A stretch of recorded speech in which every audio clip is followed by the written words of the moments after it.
itong tainga ko, suntok ng suntok po sa akin. Pag konting mali po, yun, tuloy na tuloy po yung nananakit sa akin.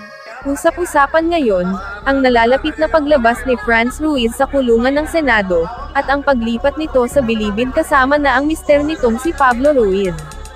Ito ay dahil umano sa mga nalikom na matitibay na ebidensya ng pagmamaltrato, sa kasambahay na si Aling LV Vergara.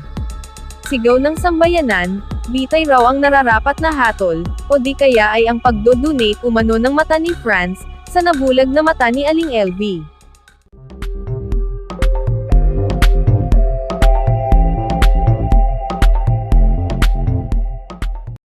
Dumalo sa pagdinig sa kaso ni LV ang mga doktor na sumuri sa kalusugan ng biktima. Sila umano ang nagpakita ng resulta ng medical tests, may lamat sa bungo, dislocated nose bridge, sunken cheek, at severely damaged eyes, ang kaawa-awang kasambahay na dumanas ng matinding trauma. So yan po yung nilagay ng betadine, sinasabi. Meron po yan, Your Honor, iba po yung fracture, iba po yung yung parang sugat niya. Laceration. Meron po kasi siya, may napansin din po ako na parang maliit na laceration on the side, pero iba pa po yung sinasabi ni Dr. Cabungcal, Your Honor. So, But, Your Honor, according to Dr. Cabungcal also, blunt instrument or pwede daw pong strong force, by a strong force, but not necessarily with a blunt instrument. Pwede pong kamay, pwedeng natamaan, untog. pwede pong nauntog, opo, Your Honor. Untog. But untog, Pwedeng accident, nadulas. opo, pwede po. Pero yung sa kaliwa naman, meron din. Pwede ko mauntog para kaliwat kanan. Pwede po, Your Honor, magkasuno, not on the same day, Your Honor. Pwede Tapos different. yung sa ilong, itong sinasabi niyo sa ilong, may- yung bridge tumabingi. Opo. May ano siya, Your Honor, may deviated po, parang natabingi So, sa siya. Tagalog po yung deviated, Tumabingi. yung ilong, yung Opo. bridge, nose bridge. Opo. Because of, Most likely, Your Honor, pwede rin po trauma, pwede rin na accident. ano ba ang trauma? Hinataw. Injury, pwede pong nadulas, naumpog, nabagok. Pwede din po, Your Honor. Aling LB, yung ilong mo, hindi mo naman nakikita ito eh. Ikaw ba ay tinamaan sa ilong o hinataw sa ilong, nauntog, nadulas, nadapa? Yung pong sinuntok po, Ilang beses? ulit-ulit po niya ako sinusuntok sa mukha, sa ilong. Sa Sino? Sino nanuntok? Yung pong si Ate Franz. Dumugo yan. Po? Opo. Ka? Hindi po. Nakita niya na dumudugo. Opo, tapos kumukuha po siya ng gamot. Pinapakuha po ng gamot yung kasama ko. Mrs. Franz, betadine din yung ginamit. Hindi po, gamot lang po ang inabot sa akin. Ano pong gamot yun? Si Mrs. Franz, tinatanong ko, anong gamot po ang binigay pag sa ilong? Hindi ko po alam, Your Honor, dahil hindi naman totoo yung sinasabi ng Ate LB. Di ba dapat pag Anong sandali, Mr. Chair? Yes, go ahead. Ikaw, sige ka lang sabi, hindi totoo. Kitang-kita na nga yan, no? Nabasag yung ilong niya, yung bridge. Hindi pa rin yan totoo. Tingnan mo, nabasag yun. Mr. Chair. Alam mo, masyadong contradicting yung, marami kang contradiction na statements dito, Mrs. Franz. Sabi mo kanina, 2 days pa lang sa employment niya sa'yo, nakita mo na may sira siya sa ulo. Tapos ngayon, sinabi mo kanina na pinagkatiwala mo, buong tiwala mo, binigay mo sa kanya. Very contradicting. Alam mo, nasira ulo, buang yung katulong mo, tapos binigyan mo ng buong pagtitiwala. 4 na taon pa nagsilbi. 4 Binigyan na pa siya taon. ng 4 years. 4 years. So, masyadong halata nagsisinungaling ka. Si LV Vergara ay kinuha ng pamilya Ruiz noong 2017. Sa simula raw ay maganda ang trato ng mga ito sa kanya, pero sa paglipas daw ng panahon, ay pinagbubuhatan na siya ng kamay, hanggang dumating ang panahon na pinaghuhubad na siya, pinasasayaw na walang saplot, minortilyo ang ari at mga kamay, at pinapakain ng sili habang nilalagyan din ng sili ang kanyang ari. paulit-ulit din na sinusuntok sa mata hanggang sa mabulog. Itong tainga ko, suntok ng suntok po sa akin. Pag konting mali po, yun, tuloy na tuloy po yung nananakit sa akin. Tinatagyakan, hinahampas. Tapos po inuuntog sa freezer, sa CR, tapos sa mga dingding kahit saan po. Sino unang nanuntok? Yung babae, lalaki? Yung pong babae. Kailan kayo nabulag? Ito pong kaliwa, kasabay po ng tainga ko. Nung Pebrero po, to 2020 din po. 2020. Yung kanan, Yung pong noong 2021 po. sinabit kayo doon sa sabitan ng karne? Opo, nagkakatay po sila ng baboy. Opo, sinasabit po nila po ako doon. Hindi po kayo nagsuplong sa inyong mga kamag-anak, sa pulis? Sinamsam po yung cellphone ko, paano po ako makatawag. Kabilang si Senator Jinggoy Estrada sa mga nagtanong sa mga akusado, sa naganap na Senate inquiry. Tulad ng karamihan, hindi siya makapaniwala sa katwiran ni Franz, na nasira ang mukha ni Vergara dahil sa hindi pagliligaw nito ng madalas, at pagkakamot nito sa mata.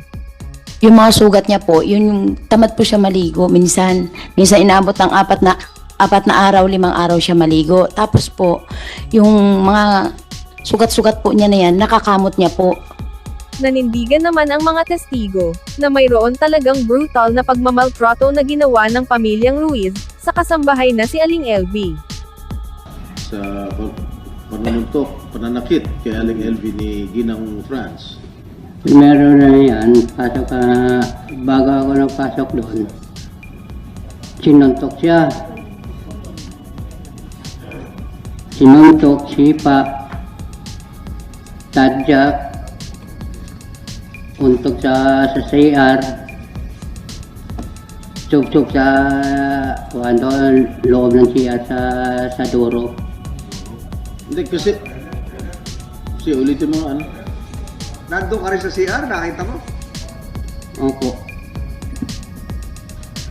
Doon, Malaki ba yung CR? wala na po, isa lang CR namin doon po. Malaki. Bukas yung pinto. Ano nangyari? Paano nakita naman yun? Nasa CR. Opo. Kita namin doon po sa may kuwan. Bukod sa'yo, sino pa ang nakasaksi nito? Sino nakakita? Ikaw lang o meron pa iba? Wala na po. Wala nang iba. Nung nakikita mong ginugulpi si LB, manang LB, ikaw lang ang nakakita. Wala nang iba. Wala nang ibang kasamahan ka sa trabaho na nakapanood din. Wala po. Ikaw lang. Opo. Meron bang alam ka na insidente na ginulpi rin si manang LB, pero wala ka doon, iba naman yung nakakita? Opo. Meron naman ganon. Opo. Sino naman yun nakakita? Iwan ko po, hindi na ko alam. Siyempre, pero may ko sa bukid eh. Umaga lang ako papunta sa bukid eh. Hindi, pero itong pinangyarihan kanina na sinasabi mo may kusina. Anong ginagawa mo doon sa kusina? Doon ba kayo nakain lahat o nakuha ng pagkain? Opo. So gabi-gabi nakuha kayo ng pagkain? Opo. O nakain doon? Doon kami kumain po sa loob. So doon siya binubugbog. Opo. Yung kusina, meron CR. Opo.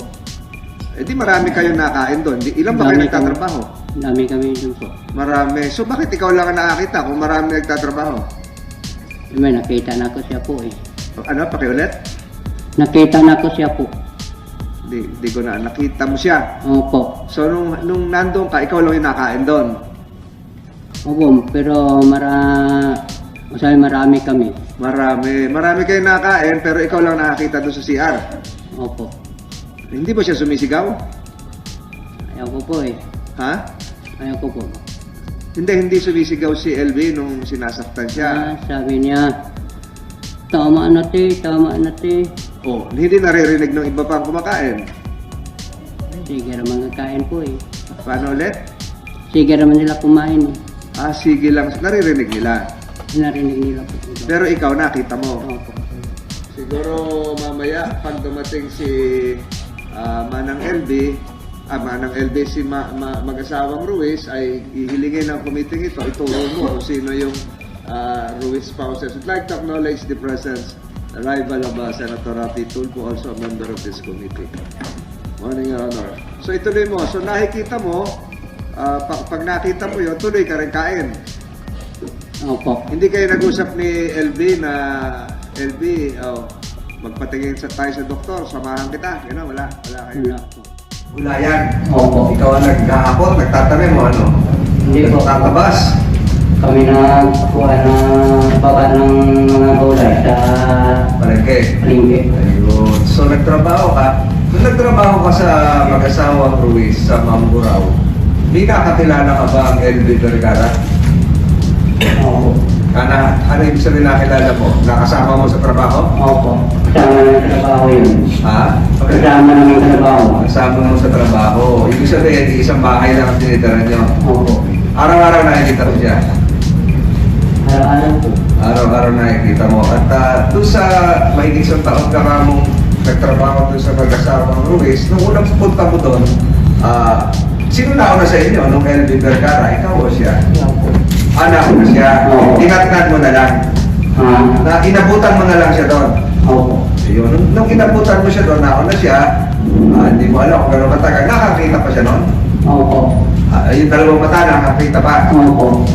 Ayun. Tapos, nung umalis ka, nakakita pa siya? Kita po. Hindi, meron pa siyang paningin, nakakakita pa siya? Mayroon ba po? Nakakita. Siya. Ilang mata? Dalawa po. Dalawang mata, hindi pa siya bulag. Hindi pa bulang na masyado po. Hindi pa bulag. Ay, sabihin na hindi pa bulag masyado. Malabo na? Opo. Kaliwa, kanan? Kanan po.